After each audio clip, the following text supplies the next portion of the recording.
Meus amigos e minhas amigas, estamos vivendo tempos difíceis, onde as tempestades estão sucedendo uma atrás da outra, interfere no nosso sistema político, econômico e social, e nós estamos meio que uma sociedade perdida, a gente não sabe qual direção que nós devemos trilhar.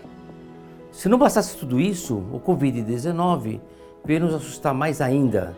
Estamos temerosos com tudo, inclusive estamos muito mais desmotivados. Não sabemos mais o que fazer. Usar máscaras, lavar as mãos, fazer uma série de coisas, tudo isso realmente é muito importante, foi bem propalado na mídia. Mas não é só isso. Uma coisa que o professor Eduardo Tosta, imunologista da Universidade de Brasília, uma coisa que ele fala muito legal em um artigo que ele escreveu, nós temos que evitar o medo e o pânico. Não podemos ter medo, não podemos ter pânico. Pelo contrário, temos que nos motivar e começar a fazer coisas novas para que a gente possa responder a tudo isso que está acontecendo na sociedade. O que nós podemos fazer? Conversar mais com as pessoas, viver mais em família, ler mais, fazer alguns cursos, vamos nos atualizar. Vamos tentar, ao sair desse Covid-19, dessa praga, que a gente se torne um pouquinho melhor. E nós podemos ser melhores porque depende totalmente de nós. Benjamin Franklin dizia num de seus artigos, político americano, que o que é mais caro que a educação é a ignorância. Então nós temos que investir nesse momento em nós mesmos, né? Uma coisa que o Sindicato das Empresas de Conservação SEAC de São Paulo está fazendo é quanto a essa oferta dos nossos cursos, tanto de gestão quanto técnicos. Vamos fazer, vamos participar, vamos escrever. É uma grande possibilidade. O que a gente tem a oferecer, além disso, é formar melhor as pessoas, investir mais nas pessoas, para que as pessoas, ao saírem desse pandemônio todo, sejam pessoas melhores. Eu vou lembrar também de Nelson Mandela, que é muito legal. Ele fala que a maior arma que nós temos para melhorar a sociedade é a educação. Essa realmente é a melhor arma que nós temos. Participe dos cursos de gestão e técnicos oferecidos pela Becam. A nossa missão é formar, informar e capacitar as pessoas, as lideranças, para que realmente elas tenham mais condições de desenvolvimento naquilo que elas fazem. E agora, esses nossos cursos, nós fazemos pelas plataformas digitais. Então aproveite e participe.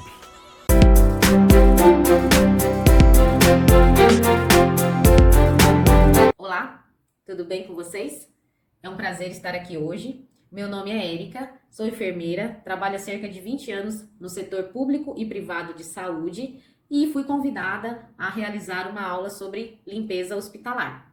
Vamos conversar sobre temas importantes dessa temática, como a parte de agentes causadores de doenças, a parte de comportamento, a parte referente aí à resistência de antibióticos, né, ambientes contaminados, onde nós encontraríamos esses micro-organismos que seriam tão prejudiciais aí para a nossa saúde. E antes de entrar na aula propriamente, eu gostaria de trazer algumas informações aí a respeito da história da limpeza. Então, a gente vive num mundo moderno, onde nós temos acesso à informação, acesso a bons produtos de limpeza, a produtos e acessórios também, né? Então, as coisas que são corriqueiras aí do nosso dia a dia, como rodos, vassouras, máquinas VAP, lavadoras automáticas, que dentro dos serviços de saúde mesmo, né? Que tem aí grandes equipamentos de limpeza, mas aí a gente para pensar, será que foi sempre assim? Desde quando essa modernidade toda está à disposição das pessoas, né, da humanidade? Nem sempre foi assim, gente. A história com relação à limpeza, essa preocupação com a limpeza, ela surgiu desde de um tempo muito antigo. Então, cerca de 7.000 anos atrás, o povo da Babilônia, eles já estavam preocupados com assuntos referentes à limpeza. Então, o que eles perceberam nessa época? Que a água contaminada, ela poderia trazer doenças para a saúde das pessoas. Então eles começaram a observar, né, que não poderia beber água aí de qualquer lugar, porque ela traria problemas para a saúde. Depois disso, os egípcios também tiveram uma preocupação com relação à parte de organização, da limpeza das cidades. Então as ruas, a manutenção, né, de ambientes mais asseados. Então lá no tempo dos faraós, né, então há muitos anos, cerca de 5.000 anos atrás, eles também tiveram essa preocupação.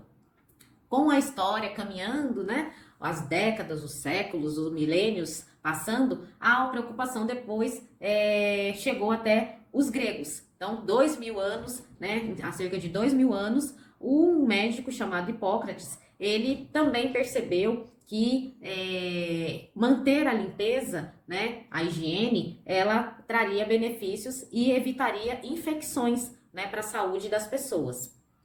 Depois disso, todo aquele império, né, aquele mundo antigo, a antiguidade se desfez e começaram aí os novos povos que começaram a crescer dentro das cidades, né, e as cidades começaram a crescer muito, muitas pessoas, a falta de higiene muito grande, muito severa, e vieram muitas epidemias. Então, na época aí do descobrimento, né, das Américas, do Brasil, a Europa antiga, lá tinham muitas epidemias, e isso trouxe muito prejuízo para a saúde das pessoas.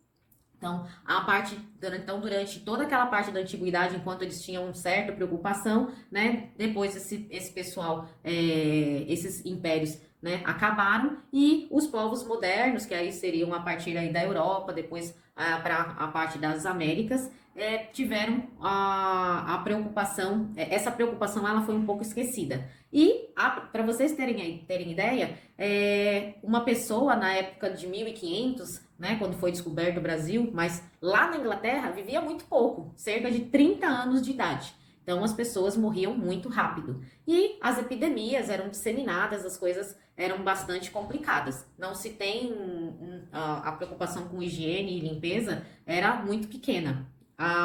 Os reis, né, da Inglaterra, eles tomavam banho 3 vezes por ano, em ocasiões muito, muito especiais. Então a gente percebe, né, que as coisas não eram tão fáceis assim, as coisas, a limpeza e o asseio, né, não eram situações corriqueiras como hoje em dia, né, que as pessoas têm preocupação em tomar banho, em manter o seu asseio e manter o asseio do seu local de trabalho, da sua casa e tudo mais.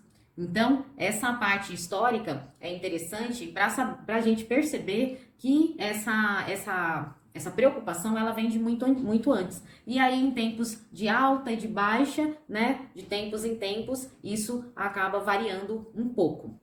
Hoje, então, eu trarei para vocês essas informações aí com relação à parte da limpeza, né, que a gente vai tratar aí com relação à introdução, né, dessa situação aí de limpeza, trazendo a importância, né, dessa profissão, que é uma profissão que, diga-se de passagem, é muito, né, antiga, tão antiga quanto a parte, né, de ciências médicas, as ciências todas que tratam aí do bem-estar das pessoas.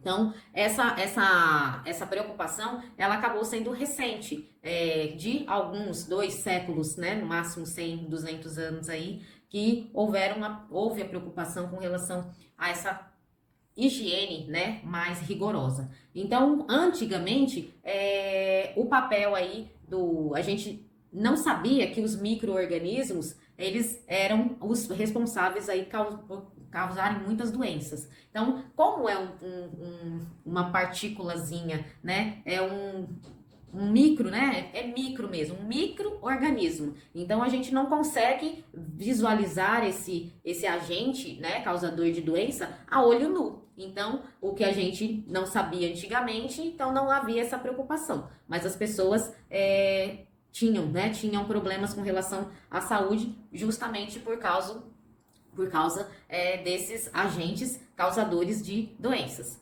Então, qual é a importância da profissão, né? De das equipes de limpeza dentro dos hospitais, dentro das fábricas, dentro das indústrias de serviços de alimentos, dentro de setores onde a parte da higiene, né, é necessária para a manutenção aí da vida também, né?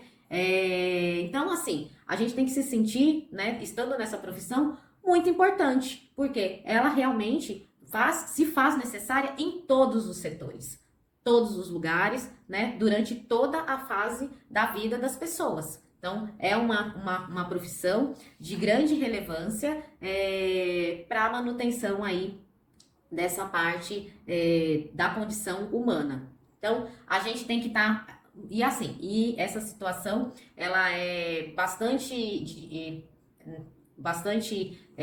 enaltecida, porque vocês são as pessoas responsáveis em manter todo o ambiente aí livre de bactérias, né? Então, tudo aquilo que a gente não consegue ver, né, com o trabalho dos profissionais nessa área, consegue-se minimizar, então manter a níveis muito baixos a presença de patógenos, né, de micro-organismos que causam doenças dentro dos serviços aí de saúde, né, outros serviços onde a parte da higienização se faz essencial. Então, sinta-se importante, porque é uma profissão essencial dentro das organizações, seja ela qual for e de que tamanho for. Então, por quê? Porque as pessoas responsáveis por essa profissão, elas mantêm toda a parte do ambiente livre, né, de sujidades, promove o correto descarte aí dos resíduos. Então, na atualidade, toda essa parte com relação à limpeza ecológica, né, a manutenção essa preocupação que se tem com o ambiente, então tudo isso advém aí da parte da higienização e da limpeza. Então vai contribuir sempre para um ambiente limpo e organizado. Quem não gosta de chegar num lugar, né, e ter aí o seu ambiente de trabalho bem limpo, cheiroso, né, que aí a casa da gente, então um ambiente limpo, né, proporciona bem-estar, né, a gente tem prazer de estar naquele ambiente. E além de garantir também a segurança, né, nos serviços de hospitais aí, tanto de pacientes, né, quanto de todos os nossos colegas de trabalho. Porque já pensou, imagina um ambiente cheio de entulhado de coisas, né, de coisas inservíveis, de lixo, e a gente sai tropeçando, caindo, né, se machucando, se infectando com coisas, né, sujas que penetram na nossa pele, né, num machucado ou numa parte mesmo, né, de uma lesãozinha pequena que a gente não percebe muitas vezes que aquele lugarzinho tem um machucadinho, mas para o micro-organismo aquilo é uma porta de entrada. Então, esses micro-organismos, eles estão presentes em todos os ambientes, mas nos hospitais eles são muito importantes e são muito perigosos para a nossa saúde. Então, eles trazem aí uma série de doenças que nós podemos entrar sem e sair com. Então, essa necessidade de manter o ambiente limpo, organizado, sem a presença desses micro-organismos, é importante para a manutenção da nossa saúde quando nós vamos procurar ajuda no serviço médico para melhorar um problema. Então, o que a gente não quer é entrar com uma situação e sair com duas. Então, a preocupação acaba sendo dobrada se nós não temos esses cuidados referentes a essa situação da limpeza e da higienização de todo o ambiente e de todo de todo esse ambiente mesmo de tratamento do paciente. Então, uma infecção, como eu acabei de conversar com vocês, é referente a, então, uma infecção, ela pode ser adquirida, né, é um conceito que o paciente recebe de infecção hospitalar, é quando ele entra, né, sem um processo de infecção na instituição, e depois dele passar por um tratamento, dele permanecer internado naquele local, ele adquire um problema de saúde. E isso pode ser considerado aí durante esse processo de internação, onde ele ficou internado. Então, o hospital onde ele permaneceu, ele pode adquirir um processo infeccioso. Então, geralmente pode ser durante uma cirurgia, pode ser aí com relação a ambientes que estão mal higienizados, então ele pode ter uma infecção de pele, né? Ele pode adquirir aí, a gente não recebe medicações, né? E recebe vários furos quando entra num ambiente hospitalar, então uma infecção de sangue. Então, todos os furinhos, né? Todos os machucadinhos, todas as coisas que houveram aí penetração, né? Corte na pele, são portas de entradas de micro-organismos. Então, nós estamos sujeitos a ter uma infecção hospitalar, né? Se nós tivermos contato com esses agentes causadores de doença. Então, pode adquirir uma pneumonia, né? Pode-se adquirir uma infecção de urina. Então, todas são situações onde o paciente pode adquirir um problema, tá? Acabar saindo com uma infecção hospitalar. E quem tem risco de adquirir esse tipo de problema, esse risco? Quem corre esse risco? Então, são todas as pessoas que têm a possibilidade de desenvolver uma infecção hospitalar. Mas alguns grupos são grupos de maior risco. E são geralmente as pessoas aí idosas, então são pessoas que têm a sua imunidade, né, o seu organismo é um organismo mais frágil, os recém-nascidos que não tiveram contato nenhum, né, acabaram de sair lá da barriga da mamãe e começam a ter contato com o mundo externo e ficam expostos, né, a todo tipo de doenças, né, de agentes infecciosos, né, ainda mais dentro do hospital. Então, eles não são serizinhos que não têm nenhum tipo de proteção e nenhum tipo de barreira, né, imunológica e podem adquirir um problema, né, uma infecção hospitalar. Então, imagina, o nenenzinho lá, né, cortou um umbiguinho, então tem a partezinha, então o manusear, uma fralda, colocar com a mão suja, né? Porque tocou em algum objeto, tocou em alguma coisa e manuseou aquele local que é uma porta de entrada, então, afinal de contas, ali é uma veia, né? Que tem acesso direto com o sistema sanguíneo do bebê. Então, é uma porta de entrada importante. Como as pessoas que são imunodeprimidas por doenças tipo HIV, então são pessoas que a gente sabe que têm a saúde mais fragilizada, principalmente quando elas vão parar em um hospital necessitando de atendimento.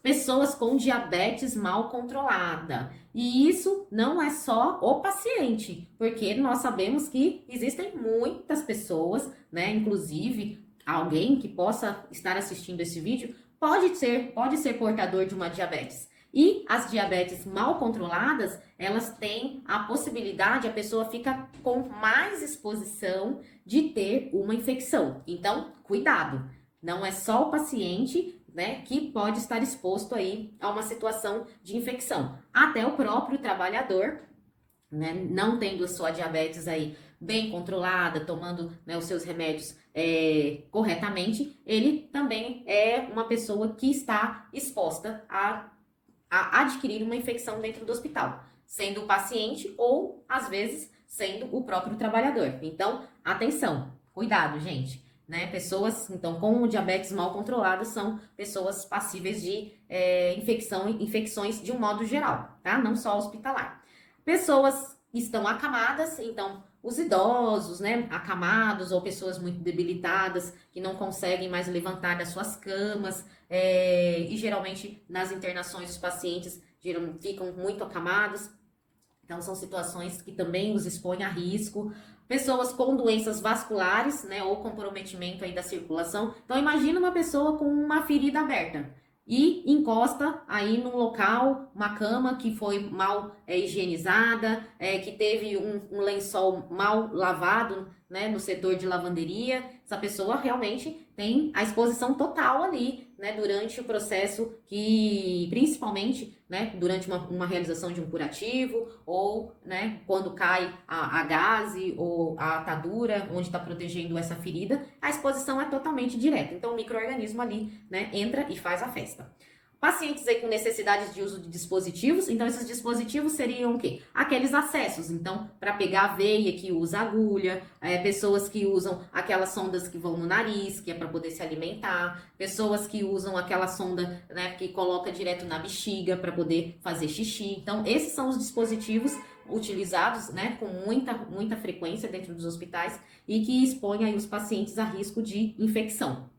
E na realização aí de cirurgias, porque o paciente, né, cirúrgico vem com corte, né, no local aí onde ele sofreu o procedimento, que é uma porta de entrada importante, né, para os micro-organismos. E onde nós encontramos esses micro-organismos? Eles ficam geralmente onde, assim, que podemos encontrá-los aí com facilidade? Então, eles estão em todos os lugares, né? Eles, na nossa pele, né? Se nós formos fazer um raspadinho, né? Com um cotonete, né? Fazer um raspado na pele da gente e colocar numa lâmina de vidro e ir para um aparelho que se chama microscópio, que aumenta a nossa visão. A nossa visão, ela tem um poder, assim, para o micro-organismo é pequeno para a gente conseguir visualizar. Mas o microscópio, ele é um aparelho que você vai estar colocando essa lâminazinha, né, nesse dispositivo, e aí vai ter uma lente de aumento. E essa lente de aumento você pode aumentar aí algumas milhares de vezes. E aí você vai conseguir enxergar, né, que nós temos a pele cheia de micro-organismos. E eles são micro-organismos do bem, porque eles não causam mal à nossa saúde, porque eles estão em número controlado. E isso acontece porque nós estamos saudáveis. Porque quando nós estamos doentes, esses micro-organismos, tanto os nossos micro-organismos como o micro-organismo que nós entramos em contato, através aí de alguns reservatórios que eu já falo para vocês, eles vão fazer mal aí para nossa saúde. Então, quais seriam essas fontes aí de contaminação? Então, fala assim, Érica, mas onde eu posso encontrar esses micro-organismos? Eu consigo visualizar? Como eu falei, a gente não consegue visualizar os micro-organismos. E eles são, então, os agentes causadores de contaminação. E onde eles estão?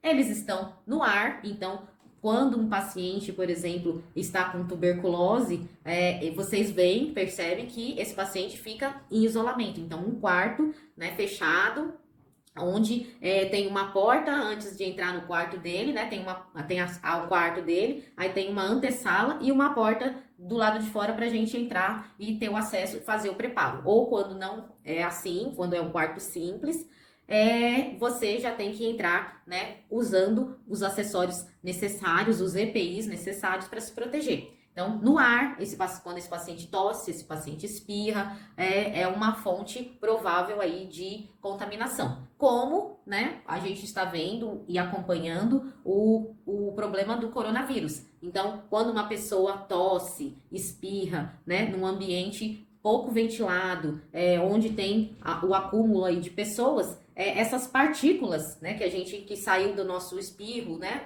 da nossa tosse, da nossa fala, eles estão aí ainda, né, no ar. Então, eles levam um tempo até essas partículas, elas baixarem, né, e não estarem aí no nível, né, da nossa respiração. Então, elas entram pelas nossas vias aéreas, causando aí problemas de saúde. Os insetos, né, são fontes aí de doenças. Então, as picadas de mosquitos, que nessa época, as épocas, né, de dengue, do verão, que são mais acentuados os níveis de infecções, né, com relação à picada dos mosquitos aí, que são os mosquitos que trazem mais doenças. Então, tipo o Aedes aegypti, o mosquito da malária, né, então são vetores, né, são fontes importantes de processos de infecções de causadores de doença. Os locais, então, como na antiguidade, água contaminada é um reservatório, né, uma fonte de transmissão de doenças. Alimentos contaminados, então, são alimentos que foram expostos aí a situações onde eles poderiam sofrer uma contaminação. Então, por exemplo, uma água de poço, né, que fica perto de uma fossa séptica. Isso e aí a pessoa rega a horta dela, né, com essa água. Essa água, ela é potencialmente uma água contaminada. Por quê? a água a fossa séptica, né, do lado ou próximo aí, alguns metros distante, né, do poço, há uma comunicação na terra. Então, a terra úmida, os micro-organismos, né, eles se disseminam e podem contaminar esse poço. E aí você vai ou bebe essa água ou come o alimento que foi cultivado com essa água, você pode ser aí contaminado por algum agente. Então, a mesma coisa, se não tem a procedência, se o local compra alimentos, coisas de procedência sem fiscalização, por exemplo, né? Como, por exemplo, verduras, frutas, legumes. Então, as coisas in natura, a gente tem que saber muito bem onde elas foram adquiridas, porque elas também são fontes de doença. E para o hospital não é diferente. Né? A parte dos instrumentos contaminados, então as pessoas que cuidam mais diretamente desse paciente, da enfermagem, por exemplo, trabalhando com instrumentais, acessórios que são aí contaminados, eles provavelmente trarão algum problema com relação à saúde dessa pessoa. A própria, né, como eu disse, a própria microbiota, então os próprios micro-organismos do bem que existem na nossa pele, né, se a gente entra no processo de adoecimento, eles também começam a fazer mal para a nossa saúde. As mãos dos pacientes e dos profissionais, né, porque como nós sabemos, as nossas mãos dos profissionais da saúde são mãos que podem levar doenças para outras pessoas. Então, é super importante e isso nós abordaremos também na temática com relação à lavagem das mãos, que que é uma fonte importante para minimizar a proliferação de bactérias, né, e não levar essas bactérias para as pessoas que nós estamos cuidando. E também a parte de roupa de cama. Então, um processo aí mal lavado, uma lavagem mal feita numa lavanderia, traria alguns riscos, né, para o tratamento desses pacientes. Trariam riscos aí dele desenvolver infecção hospitalar. Ok? Então, essa primeira parte, eu trouxe essas informações sobre a história, um pouquinho sobre o conceito de infecção e as fontes aí de reservatórios de micro-organismos que poderiam trazer alguns riscos para a nossa saúde. Essa abordagem dessa aula, né, finalizamos por aqui e entraremos no próximo tópico, ok? Venham comigo, voltaremos com a próxima aula, trazendo informações aí sobre os tipos de superfícies contaminadas.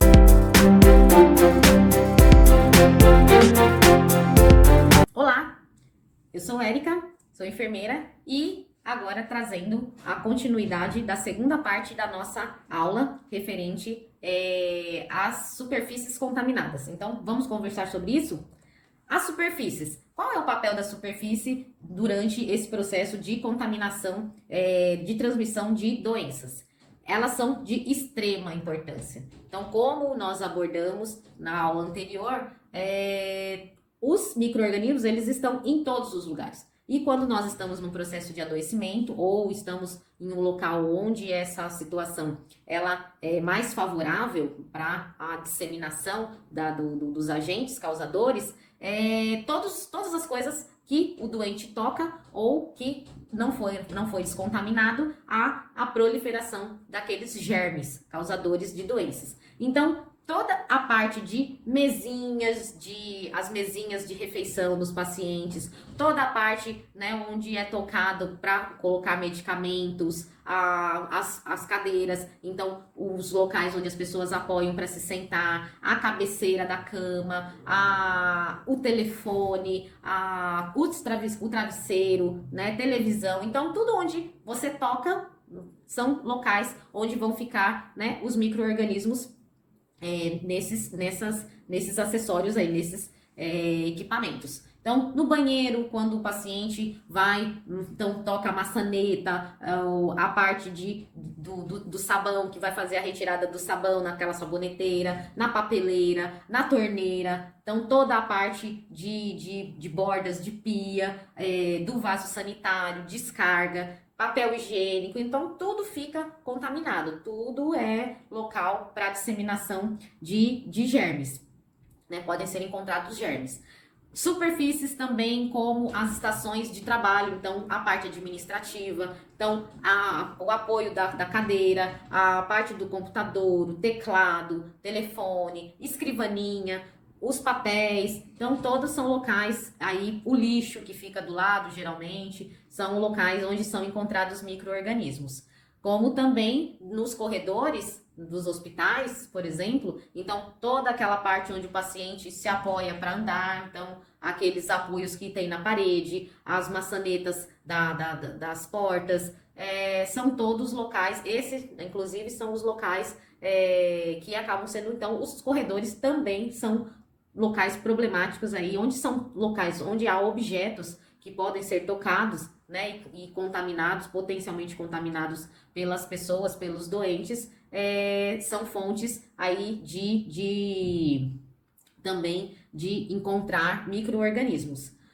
E esses micro-organismos, como a gente consegue perceber que, né, como eles detectam que existem esses micro-organismos aí nos ambientes? Então, é através desses examezinhos. Então, aquele exame tem o exame do cotonete, então é um cotonete mesmo, né? Que é comprido, ele só tem a parte de cima do cotonete e a haste comprida, onde as pessoas das serviços de infecção hospitalar, eles conseguem adquirir amostras. Então, eles passam naquelas superfícies, né, dos objetos, ou das lesões, no caso dos pacientes também, se for uma pesquisa, né, de que germe que está ali naquela ferida, por exemplo. Então, é passado aquele cotonete e levado para o laboratório. E no laboratório, colocando naquele microscópio, onde, né, consegue-se aumentar milhares de vezes aquela imagem, se percebe a presença do micro-organismo. E os micro-organismos, como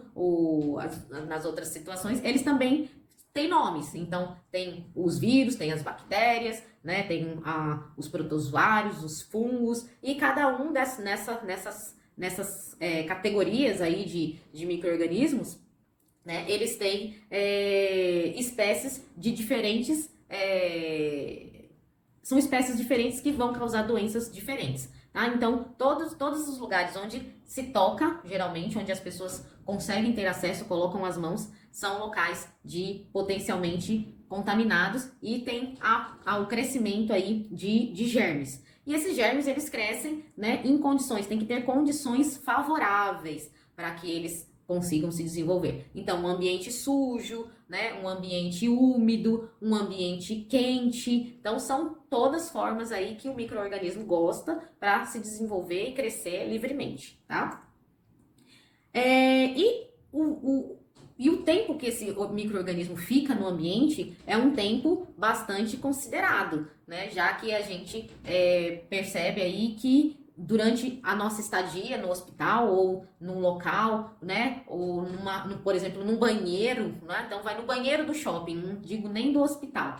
Lá pode ter a presença de micro-organismos que podem trazer risco aí para nossa saúde. Então, por exemplo, o vírus do HIV, quanto tempo ele sobrevive, né, no ambiente? Então, ele pode sobreviver no ambiente até 3 dias, né, numa matéria orgânica lá ressecada, então um pinguinho de sangue, né, ou uma saliva que secou de um paciente doente, mas esse não seria a transmissão, né, do HIV, mas é um exemplo, tá? Mas o micro-organismo HIV viveria, por exemplo, 3 dias, né, numa matéria orgânica, então principalmente o sangue que a gente sabe, né? Então o vírus da hepatite, a hepatite B, que a gente tem que tomar vacina para se prevenir do problema. Então, ele pode viver no ambiente até 7 dias. Então, os problemas, o enterococos, que acabam trazendo problemas com relação a algumas doenças aí gastrointestinal, também 7 dias no ambiente. O rotavírus, que é outro que também traz problemas gastrointestinais, até 10 dias, né? E outros micro-organismos aí, então, como o coronavírus, que nós estamos vivenciando essa pandemia, também sobrevive aí no ambiente em determinados objetos, né? De horas até dias. Então, é super importante a higienização, a desinfecção, né, adequada de todos os ambientes onde nós temos a necessidade, temos contato, né? E durante toda a nossa vivência no nosso dia a dia, no nosso cotidiano. E as bactérias, durante a evolução das bactérias, não é só as coisas que se modernizaram aí durante os tempos. As bactérias também. As bactérias, antigamente, elas eram micro-organismos passíveis, aí elas morriam muito mais fácil com a presença, né, com a ingesta de antibióticos. Então, o médico prescrevia o medicamento, né, e a pessoa tomava e se via livre daquela infecção. Hoje em dia, a gente percebe, tem casos, tem muitas pessoas que tomam antibióticos, tomam um antibiótico, começa com um antibiótico um pouquinho mais fraco, depois vai para um médio, depois vai para um forte, um mais forte, e a infecção dela não consegue matar esse micro-organismo. Então, também é porque a gente acabou usando muito antibiótico indiscriminado. Tanto que hoje em dia não se consegue mais comprar antibiótico, geralmente, sem receita. Então, a maior parte dos locais só vende antibiótico com receita médica, senão não consegue mais comprar com tanta facilidade. Porque as bactérias, elas ficaram resistentes aos antibióticos, e isso trouxe aí alguns problemas a mais para resolver durante as internações dos pacientes, ok?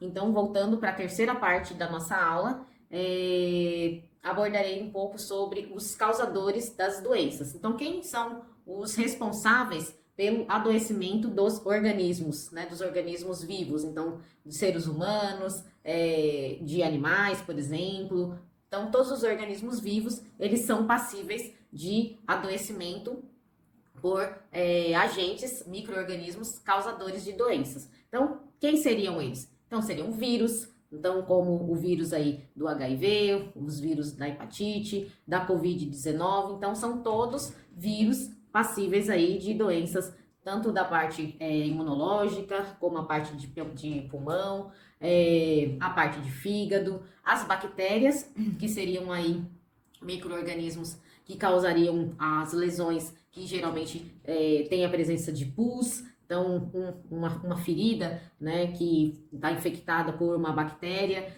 que causariam, então, o apodrecimento, né, desse tecido e traria a presença aí, o organismo, na tentativa de se livrar desse micro-organismo, produziria aquela secreção amarelada, né, onde é muito geralmente dolorosa, onde há a presença dessa lesão, a necessidade de drenagem, tomar antibióticos, dependendo da situação, até mesmo a internação desse paciente.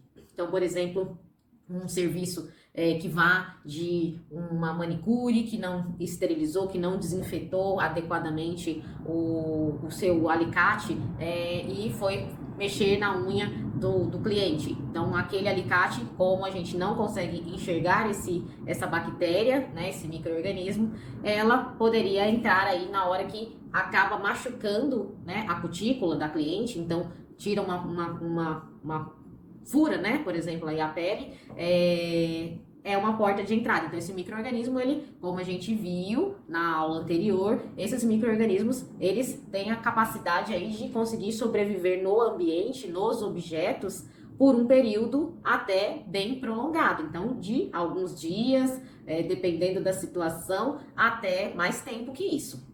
E ele só está esperando a oportunidade de entrar num organismo vivo, onde ele possa se reproduzir, crescer, se multiplicar e causar a doença. Então, essas bactérias poderiam aí vir dessa situação, então, num serviço inocente, né, da manicure, para ficar com a unha bonita e pegar uma infecção, né, na unha, por exemplo, e precisar ir para o hospital, drenar essa ferida, tomar antibiótico e ter um trabalhão para poder se recuperar. Os fungos, que aí são tipo aqueles que a gente vê que crescem aí em alimentos que já passaram aí de certo tempo, que deveriam ter sido consumidos e não foram. É uma situação perigosa, né?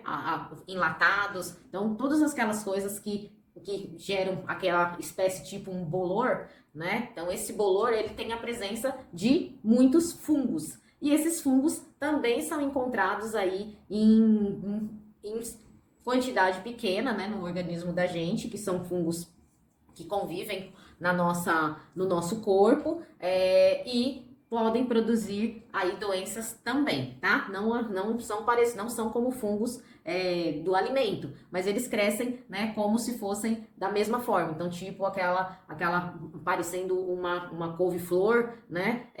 Geralmente aí são esses fungos que são encontrados também, né, no organismo humano. Então, pode se contaminar com o fungo que podem trazer doenças aí sexualmente transmissíveis. Então, são também transmissores de patógenos, de germes que causam doenças. Então, super importante, né, a limpeza, a desinfecção, né, de objetos, de roupas, que a gente pode entrar em contato e aumentar, a criar, né, a liberação aí desses agentes que vão causar algumas doenças que podem ser doenças tranquilas, né, mas doenças mais fáceis de serem cuidadas, como podem trazer doenças, né, importantes que podem levar o paciente a uma situação de maior gravidade.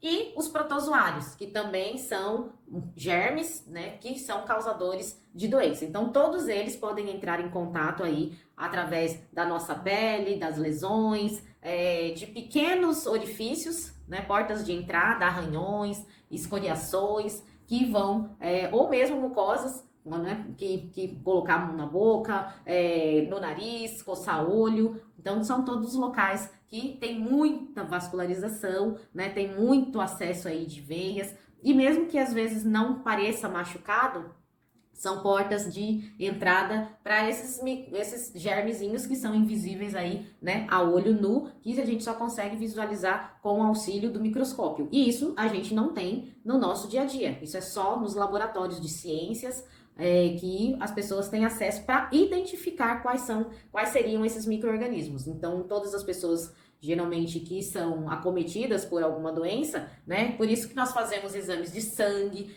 exames de urina, exames de escarro, exames de parte ginecológica, para quando tiram alguma amostrinha ou no sangue ou nas secreções, mandar para esses laboratórios onde eles vão conseguir visualizar qual é o tipo de agente que está causando aquele transtorno. Então, para saber qual é o antibiótico, qual a medicação que precisa ser administrada para o paciente para que ele melhore. Então, com o decorrer dos anos, por esse problema de tomar muito remédio, né, os brasileiros tinham, né, ainda continuou, mas com a restrição dos antibióticos pelo menos, para evitar essa resistência bacteriana. Porque a resistência bacteriana, ela traz aí grandes problemas para a recuperação das doenças. Então, a bactéria, ela adquire uma resistência, uma força que ela inibe a ação do remédio. Então, ela começa a tomar o remédio, né? O remédio entra lá no corpo da gente para matar a bactéria, e a bactéria, né, tá super forte, resistente, e não tem nenhum tipo de sequela com ela. Ela não morre. Então, precisa tomar antibióticos cada vez mais fortes. E essa resistência, ela traz muito problema para os serviços de saúde. Por quê? Os pacientes acabam tendo mais mortes, então morrem mais, porque o antibiótico não faz efeito, né? E não tem nada que se possa, às vezes chega ao limite que não se tem mais o que dar para aquele paciente. Então, a proliferação, né, o crescimento dessas bactérias aumentam num número maior que o nosso organismo consegue combater, e infelizmente a pessoa pode vir a óbito por causa disso. Aumenta os custos, né, dos serviços, porque você interna para fazer a cirurgia para ficar um dia. Aí você adquire a infecção no hospital, começa a ter febre, começa a passar mal, começa a apresentar sintomas, e essa internação se estende, né, para 7 dias, porque quando a gente vai ao médico, a gente vê que geralmente eles receitam aí um período de 7, 8, 10, 14 dias de antibiótico. Então, esse é o período que a pessoa teria que ficar no estabelecimento. Então, isso gera custo. Então, é um problema para os estabelecimentos de saúde também. Se tem menos opções terapêuticas, então se você já deu o antibiótico menos potente, o mais potente e o mais ainda, chega a hora, não tem outra coisa. Então, ficam menos opções que a pessoa tem para poder tratar o seu problema de saúde. E tem a ocorrência de surtos. Então, a gente vê, às vezes, aí nas reportagens, que há um surto de Staphylococcus, né? Então, um surto de uma bactéria num berçário. Então, esse berçário, ele fica todo contaminado, porque as pessoas, né, no processo de limpeza, os profissionais da enfermagem que cuidam dos bebês, então prolifera essas bactérias, né, para os outros berços, o ambiente todo, por exemplo, do berçário, onde estão as outras crianças, e tem a necessidade de ser interditado para se fazer uma desinfecção, né, mais potente desse local para diminuir o número dessas bactérias, porque se entram aquelas crianças que acabaram de sair, né, que saíram, tiveram o seu parto lá, não tem nenhuma resistência, entra em contato com esse agente, né, vai desenvolver o problema. E como eu falei para vocês, né, nas superfícies é onde vão ficar esses micro-organismos, e entrando em contato através das mãos, né, dos profissionais, desencadeiam aí a doença nos pacientes, né? No caso, quando ocorrem alguns surtos aí, que a gente vê, de vez em quando fala que a ala do hospital, ela tá isolada, então aqueles pacientes daquela ala estão isolados porque ocorreu um surto, né, de uma determinada bactéria, vírus, né, qualquer micro-organismo, então causador de uma doença. E qual é a importância aí toda nesse processo? A limpeza hospitalar, ela entra muito forte, ela é essencial para o funcionamento das unidades de saúde. Então, como eu conversei aí, dei esse exemplo do berçário. Então, não fecha o berçário? Ele tem que ser totalmente, né, feito um processo de desinfecção de alto nível para que possa voltar a funcionar. E quem entra nessa jogada? Todos os profissionais, né, da higienização e limpeza hospitalar. Então, esse serviço compreende aí toda a parte da limpeza, né, da desinfecção e da conservação das superfícies, tanto as superfícies fixas, né, então mesas, cadeiras, computadores, telefone, então toda essa parte aí de estrutura, né, como os equipamentos permanentes nessa área. Então, a cama do paciente, mesinhas de alimentação, suportes de soro, então escadinhas, então todos esses equipamentos, né, essas superfícies que existem aí para o cuidado desse paciente, né, são onde a equipe de limpeza hospitalar irá atuar e reduzir a carga de vírus presentes nesses locais, tanto nos locais, né, como nos equipamentos, nos objetos, nos utensílios, nas coisas que são para as coisas que necessitam a higienização contínua. E no hospital tem áreas que a presença dessas bactérias, ela é mais crítica, mais ou menos, menos crítica. Então, tem a classificação das áreas hospitalares. Então, se você está chegando agora nesse ambiente, né, ou você já é uma pessoa que tem uma certa experiência, consegue perceber que o hospital tem lugares que são mais perigosos para a gente pegar uma infecção, como também tem lugares mais tranquilos, que seriam menos, a gente teria menos vulnerabilidade em adquirir, né, de entrar em contato com esses micro-organismos. Então, as áreas críticas são locais onde são realizados aí procedimentos de risco. Então, todo lugar que tem um grande manuseio de matéria orgânica, então, sangue, secreções, né, de vômito, escarro, urina, fezes. Então, são todos locais, né, que são de maior periculosidade para a situação de adquirir uma infecção hospitalar. Então, é um local onde tem mais micro-organismos, então onde tem mais secreção, né, mais matéria orgânica é o local mais perigoso. Então, onde seriam esses locais? Por exemplo, uma UTI, né? Um lugar onde o paciente tem vários tipos de catéteres, né? Tipos de acessos de veia, tubo, né? De respiração. Então, são locais onde o tempo todo esse paciente ele está expelindo algum tipo de secreção, né, de matéria orgânica que pode estar colocando em risco aí, né, todo o ambiente o ambiente hospitalar, tá? E as pessoas no manuseio desse paciente, como as coisas que caem, né, no chão e tudo mais, os utensílios todos que esse paciente fica disponível para ele, né, para o tratamento dele, são locais mais de risco. Então, UTI, centro cirúrgico, centro obstétrico, né? Área suja de lavanderia. Então, imagina tirar toda aquela roupa de cama, né? De um sangue do centro cirúrgico que acabou de fazer, né, a cirurgia, o centro obstétrico que a mamãe ganhou o neném, então saiu toda aquela parte de sangue. Então, são situações, né, que o paciente, então, áreas aí que são consideradas críticas. Então, essa seria uma classificação do hospital de uma área com grande risco de proliferação de bactérias. Então, elas têm maior quantidade. Uma área semicrítica seria, então, os ambientes ocupados por pacientes, mas com doenças aí de baixa transmissibilidade. Então, a pessoa não teria tanto risco assim. Então, não teria, por exemplo, o problema de saída de sangue, de secreções em grande quantidade, né? Muitas vezes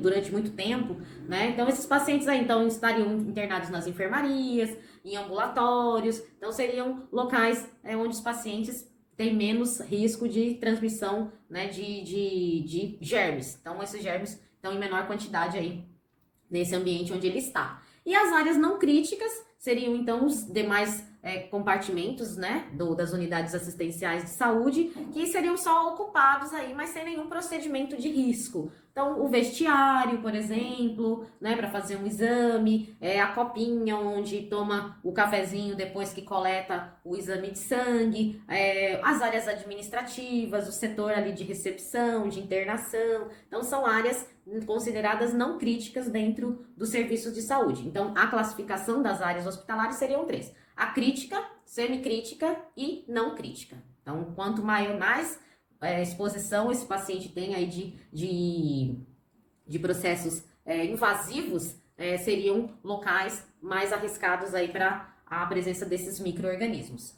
E para desinfetar esse ambiente, existem 2 tipos de limpeza hospitalar. Então, teria a limpeza concorrente, né, e a limpeza terminal. Então, elas se dividem assim porque seriam situações onde o paciente, durante a internação, né, seria uma limpeza concorrente. Então, todos os dias tem que fazer a higienização do quarto, né, a limpeza do banheiro, a limpeza, né, do piso.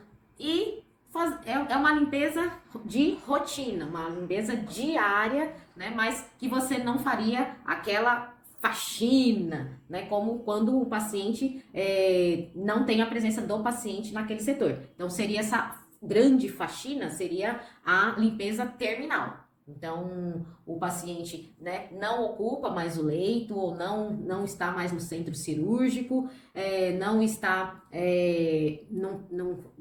o ambiente não conta com a presença desse paciente, então eu posso fazer uma limpeza, né, de grande extensão. Então, para lavar e desinfetar realmente tudo. Então, eu vou lavar, né, do teto ao chão, todos os utensílios, né, fazer uma grande desinfecção de todo esse ambiente. Então, esses 2 tipos de limpeza são as limpezas que existem dentro do hospital. Então, a limpeza concorrente, que seria a limpeza que seria uma limpeza diária de manutenção, né, para o bem-estar e minimizar também o número, né, de micro-organismos existentes no ambiente, e a limpeza terminal, que ocorreria então com a alta do paciente ou o óbito do paciente, né, no setor onde ele esteve internado. E qual seria a frequência aí dessa limpeza concorrente? Então, dessa limpeza diária, né, de manutenção. São conforme as áreas de classificação. Então, numa área crítica, então teria a necessidade aí dessa limpeza concorrente. Então, a limpeza de manutenção para que o ambiente se permaneça organizado e limpo durante todo o período das 24 horas. Então, seriam aí, né, 3 vezes por dia. E aí seria sempre em horários pré-estabelecidos e sempre que necessário. Porque se o paciente na UTI tem uma intercorrência, né, e cai algum tipo de secreção no chão, no local ali próximo ao leito de internação dele, então eu não esperaria o período, né, o horário determinado. Essa secreção ela deveria ser retirada para que o ambiente tivesse menos problema com relação aí à proliferação das bactérias. Porque lembra, no organismo, numa matéria orgânica, né, que vai secando ali no chão, esse micro-organismo, ele pode ficar por muitas horas, né, ou por alguns dias. E se não há limpeza, né, então uma pessoa passa, pisa, leva no sapato, vai para casa, então leva uma bactéria, por exemplo, hospitalar para casa, que elas geralmente são bactérias fortes, são resistentes, né, e daria um trabalho aí para tratar a pessoa que fosse acometida por ela.